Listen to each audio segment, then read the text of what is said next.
ಯಾರು ಬೇಕಿದ್ರೆ ಕೋಡಿಂಗ್ ಅನ್ನು ಕಲಿಬಹುದು. ಕೋಡಿಂಗ್ ಕಲಿಲಿಕ್ಕೆ ಎಷ್ಟು ಸುಲಭ ಅಂತ ಹೇಳಿದ್ರೆ, ಜಸ್ಟ್ ಯೂಟ್ಯೂಬ್ ಓಪನ್ ಮಾಡಿ ಒಂದು ಕೋಡಿಂಗ್ ಲ್ಯಾಂಗ್ವೇಜ್ ಅನ್ನು ಸರ್ಚ್ ಮಾಡಿ. ಆ ಪರ್ಟಿಕ್ಯುಲರ್ ಕೋಡಿಂಗ್ ಲ್ಯಾಂಗ್ವೇಜ್ ಅಲ್ಲಿ ಕನ್ನಡದಲ್ಲಿ ಸಹ ತುಂಬಾ ವಿಡಿಯೋಸ್ ಗಳು ಬರ್ತವೆ. ಆ ಪರ್ಟಿಕ್ಯುಲರ್ ವಿಡಿಯೋ ನೋಡಿ ಕೋಡಿಂಗ್ ಕಲಿಲಿಕ್ಕೆ ಸ್ಟಾರ್ಟ್ ಮಾಡಿ. ಜಸ್ಟ್ ಅವ್ರು ಎಂತ ಮಾಡ್ತಿದ್ದಾರೆ ಅದನ್ನ ನೀವು ನಿಮ್ಮ ಲ್ಯಾಪ್ಟಾಪ್ ಅಲ್ಲಿ ಕಾಪಿ ಮಾಡಿ ಅದನ್ನ ಮಾಡ್ಲಿಕ್ಕೆ ಟ್ರೈ ಮಾಡಿ. ಒಂದ್ಸರಿ ನೀವು ಮಾಡಿದ ತಕ್ಷಣ ನಿಮ್ಮ ಬ್ರೈನ್ ಉಂಟಲ್ಲ, ಆಲ್ರೆಡಿ ಅದು ಪ್ರೋಗ್ರಾಮ್ ಆಗಿರ್ತದೆ ಯಾವ ರೀತಿ ಅದನ್ನು ಮ್ಯಾಚ್ ಮಾಡುದು, ಯಾವ ರೀತಿ ನೀವು ಅದನ್ನು ಬರೆಯುವಾಗ ಅಂಡರ್ಸ್ಟ್ಯಾಂಡ್ ಮಾಡುದು ಅಂತ. ತುಂಬಾ ಫೋಕಸ್ ಕೊಡ್ಬೇಕು ಅದ್ರ ಮೇಲೆ ಅಷ್ಟೇ. ಸೊ ಅದರಿಂದ ಒಂದ್ಸರಿ ನೀವು ಕೋಡಿಂಗ್ ಕಲ್ತಾದ ನಂತರ ನೆಕ್ಸ್ಟ್ ಪ್ರಾಜೆಕ್ಟ್ಸ್ ಬಿಲ್ಡ್ ಮಾಡೋದು ಸಹ ತುಂಬಾ ಸುಲಭದಲ್ಲಿ ಮಾಡ್ಲಿಕ್ಕೆ ಆಗ್ತದೆ. ಕೋಡಿಂಗ್ ಅಂತ ಹೇಳಿದ್ರೆ ಜಸ್ಟ್ ಇನ್ಸ್ಟ್ರಕ್ಷನ್ ಅನ್ನು ಬರೆಯುವುದು ಲೈನ್ ಬೈ ಲೈನ್. ಪ್ರಾಜೆಕ್ಟ್ ಅಂತ ಹೇಳಿದ್ರೆ ಈ ತುಂಬಾ ಇನ್ಸ್ಟ್ರಕ್ಷನ್ಸ್ ಗಳನ್ನು ಒಂದು ಬೇರೆ ಬೇರೆ ಫೋಲ್ಡರ್ಸ್ ಅಲ್ಲಿ ಹಾಕಿ ಒಂದು ಕಂಪ್ಲೀಟ್ ಫೋಲ್ಡರ್ ಸೆಟ್ ಅನ್ನು ಕ್ರಿಯೇಟ್ ಮಾಡಿ ಒಂದು ಎಂಡ್ ಯೂಸರಿಗೆ ವರ್ಕಿಂಗ್ ಒಂದು ಪ್ರಾಡಕ್ಟ್ ಅನ್ನು ಕೊಡೋದು. ಮೇ ಬಿ ಅದೊಂದು ವೆಬ್ಸೈಟ್ ಆಗಿರ್ಬೋದು, ಮೊಬೈಲ್ ಅಪ್ಲಿಕೇಶನ್ ಆಗಿರ್ಬೋದು, ಅಥವಾ ಎಂತಾದ್ರು ಒಂದು ಬ್ಯಾಕ್ ಎಂಡ್ ಸರ್ವಿಸ್ ಆಗಿರ್ಬೋದು. ಸೊ ಹಾಗಾಗಿರೋದ್ರಿಂದ ನೀವೀಗ ಕಾಮರ್ಸ್ ಅಲ್ಲಿ ಇದ್ರೆ ಅಥವಾ ನಾನ್ IT ಎಂತಾದ್ರೂ ಫೀಲ್ಡ್ ಅಲ್ಲಿ ಇದ್ರೆ ನಿಮಗೆ ಕೋಡಿಂಗ್ ಕಲೀಲಿಕ್ಕೆ ಆಗ್ತದೆ. ಎಂತಕ್ಕಂತ ಹೇಳಿದ್ರೆ most of the time even ಇಂಜಿನಿಯರ್ಸ್ ಗಳಿದ್ದಾರಲ್ಲ ಕಂಪ್ಯೂಟರ್ ಸೈನ್ಸ್ ಅಲ್ಲಿ, ಅವರಿಗೆ ಸಹ ಆಕ್ಚುಯಲ್ ಪ್ರಾಜೆಕ್ಟ್ ಅನ್ನು ಯಾವ ರೀತಿ ಬಿಲ್ಡ್ ಮಾಡೋದು ಅಂತೇಳಿ ಕೆಲವು ಸರಿ ಗೊತ್ತಿರುವುದಿಲ್ಲ. ಅವರು ಸಹ ಮನೆಗೆ ಬಂದು ಯೂಟ್ಯೂಬ್ ಅಲ್ಲಿ ಸರ್ಚ್ ಮಾಡಿ ಯಾವ ರೀತಿ ಅದನ್ನು ಮಾಡೋದು ಅಂತೇಳಿ ಕಲಿಬೇಕಾಗ್ತದೆ, ಅವರಿಗೆ ಇಂಟರ್ವ್ಯೂಗೆ ಅಟೆಂಡ್ ಆಗಿ ಅಲ್ಲಿ ಪ್ರಾಜೆಕ್ಟ್ಸ್ ಎಲ್ಲ ಸಿಗ್ಬೇಕಿದ್ರೆ. ಸೊ ಹಾಗಾಗಿರೋದ್ರಿಂದ ಈವನ್ ನೀವು ಕಾಮರ್ಸ್ ಮಾಡೋದಾದ್ರೆ ನೀವು ಟೆನ್ಷನ್ ಮಾಡುವ ಅಗತ್ಯ ಇಲ್ಲ.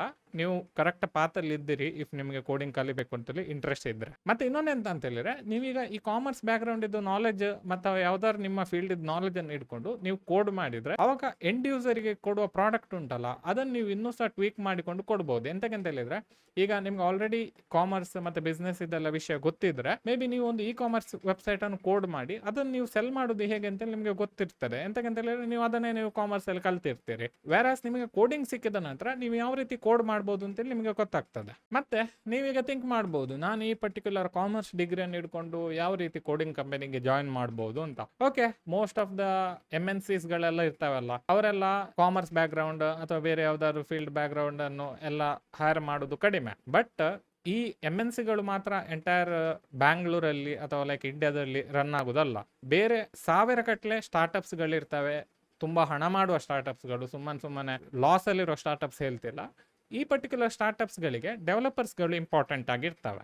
ಸೊ ಅದರಿಂದ ನೀವು ಆಲ್ರೆಡಿ ಪ್ರಾಜೆಕ್ಟ್ ಬಿಲ್ಡ್ ಮಾಡಿದ್ದೀರಿ ಕೋಡಿಂಗ್ ಕಲ್ತು, ಮತ್ತೆ ನಿಮ್ಮ ಗಿಟಬ್ ಅಲ್ಲೆಲ್ಲ ಕರೆಕ್ಟ್ ಆಗಿ ಪ್ರಾಜೆಕ್ಟ್ಸ್ ಗಳು ಉಂಟು, ಮತ್ತೆ ಮೇನ್ಲಿ ನಿಮ್ಗೆ ಸ್ಕಿಲ್ ಉಂಟು ಆ ಪರ್ಟಿಕ್ಯುಲರ್ ಪ್ರಾಜೆಕ್ಟ್ ಅನ್ನು ಯಾವ ರೀತಿ ಡೆವಲಪ್ ಮಾಡೋದು ಅಂತ. ಅವಾಗ ನೀವು ಯಾವ್ದಾದ್ರು ಒಂದು 100-200 ಇಂಟರ್ವ್ಯೂಗೆ ಅಪ್ಲೈ ಮಾಡಿದ್ರೆ 5-10 ಜನ ಅಟ್ಲೀಸ್ಟ್ ನಿಮ್ಮನ್ನು ಕರೆದು ಆ ಪರ್ಟಿಕ್ಯುಲರ್ ಇಂಟರ್ವ್ಯೂ ತಗೊಳ್ಳೋ ಅಪರ್ಚುನಿಟಿ ನಿಮಗೆ ಕೊಡ್ತಾರೆ.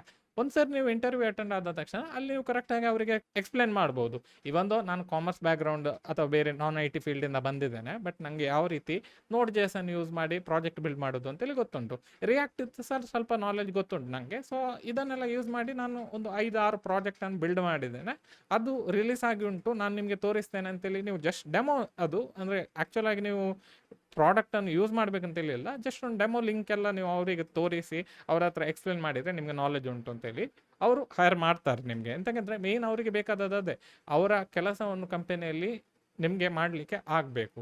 ಈ ಒಂದು ನಿಮ್ಮ ಹತ್ರ ತುಂಬ ಡಿಗ್ರಿ ಉಂಟು ಎಲ್ಲ ಉಂಟು, ಬಟ್ ನಿಮ್ಗೆ ಅದು ಮಾಡ್ಲಿಕ್ಕೆ ಗೊತ್ತಿಲ್ಲ ಅಂತ ಹೇಳಿದ್ರೆ ಅವರಿಗೆ ಹೈರ್ ಮಾಡಿ ಅಂತ ಪ್ರಯೋಜನ ಇಲ್ಲ.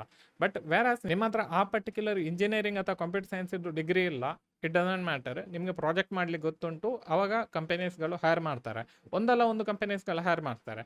ಮತ್ತೆ ನೀವು ಫ್ರೀಲಾನ್ಸಿಂಗ್ ಮಾಡುವಾಗ ಹೇಗೂ ನೀವು ಕಾಮರ್ಸ್ ಇದು ವಿಷಯ ಎಲ್ಲ ಹಾಕುವ ಅಗತ್ಯವೇ ಇಲ್ಲ. ಅದರಲ್ಲಿ ನೀವು ವೆಬ್ ಡೆವಲಪರ್ ಅಥವಾ ಸಾಫ್ಟ್ವೇರ್ ಡೆವಲಪರ್ ಅಂತೇಳಿ ಹಾಕಿದರೆ ಇಮಿಡಿಯೇಟ್ಲಿ ಅವ್ರು ಹೈರ್ ಮಾಡ್ತಾರೆ ನಿಮ್ಮ ಹತ್ರ ಕರೆಕ್ಟಾಗಿ ಪ್ರಾಜೆಕ್ಟ್ ಇದ್ದು ನೀವು ಬಿಡ್ ಮಾಡಿದೆಲ್ಲ ಕರೆಕ್ಟಾಗಿ. ಆದರೆ ಫ್ರೀಲಾನ್ಸಿಂಗ್ ಮಾಡಲಿಕ್ಕೆ ಹೇಗೂ ನಿಮಗೆ ತುಂಬ ಸುಲಭದಲ್ಲಿ ಮಾಡ್ಲಿಕ್ಕೆ ಆಗ್ತದೆ. ಸೊ ಅದರಿಂದ ನೀವು ನಾನ್ IT ಫೀಲ್ಡಲ್ಲಿ ಇದ್ರೆ ಅಥವಾ ಕಾಮರ್ಸ್ ಅಲ್ಲಿ ಇದ್ರೆ ಕೋಡಿಂಗ್ ಫೀಲ್ಡಿಗೆ ಬರ್ಬೋದು, ನೀವು ಸಹ ಕರೆಕ್ಟಾಗಿ ಕೋಡಿಂಗ್ ಕಲಿಬಹುದು. ಸೊ ನೀವು ಫಸ್ಟ್ ಸ್ಟೆಪ್ ತಗೊಳ್ಬೋದು ಅಂತ ಹೇಳಿದ್ರೆ ಈ ಪರ್ಟಿಕ್ಯುಲರ್ ಚಾನಲ್ಗೆ ಸಬ್ಸ್ಕ್ರೈಬ್ ಮಾಡಿ, ಮತ್ತೆ ವಿಡಿಯೋಗೆ ಲೈಕ್ ಕೊಡಿ, ಕಮೆಂಟಲ್ಲಿ ಹಾಕಿ ನೀವು ಕೋಡಿಂಗ್ ಅನ್ನು ಕಲೀಲಿಕ್ಕೆ ಸ್ಟಾರ್ಟ್ ಮಾಡ್ತೀರಿ, ಮತ್ತೆ ಪ್ರಾಜೆಕ್ಟ್ಸ್ ಅನ್ನು ಸಹ ಬಿಲ್ಡ್ ಮಾಡ್ತೀರಿ ಅಂತ.